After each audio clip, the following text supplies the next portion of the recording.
of course, is the lavatory, of course, and the sink. So, included na po yun upon the turnover na inyong unit dito for the studio type with balcony.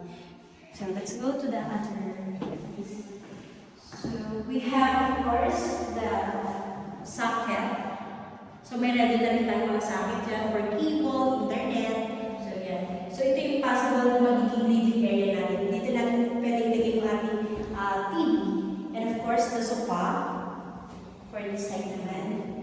So, pwede naman din tayo dito maglagay ng small bed. Pwede dito hanggang double bed. So, ito yung magiging room natin. So, meron na rin tayo, we have ready for the provision for the aircon. Yan. And of course, ang ating kitchen area. So, this is the kitchen area for the studio with balcony. So, ito lang po yung magiging turnover. Laminated na yung ating kitchen. So, ayan po. And may kasama tayo, of course, nag-restruct sa ilalim. Yan. So, mayroon na tayo provision for the refrigerator. And of course, the range food. Yan. Meron na tayo range food provision.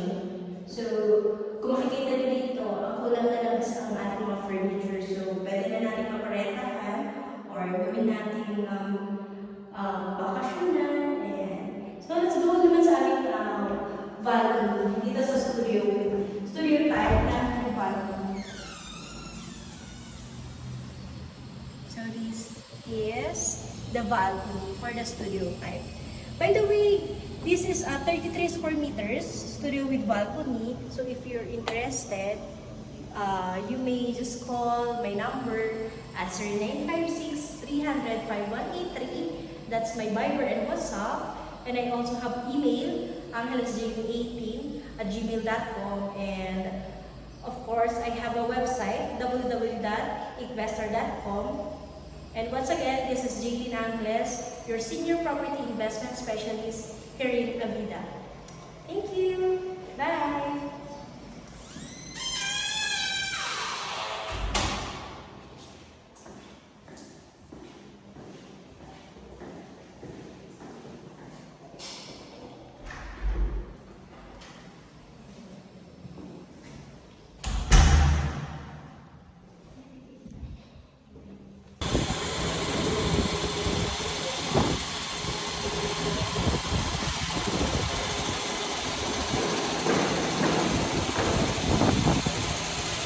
Ngayon na yung mga client ko nang update.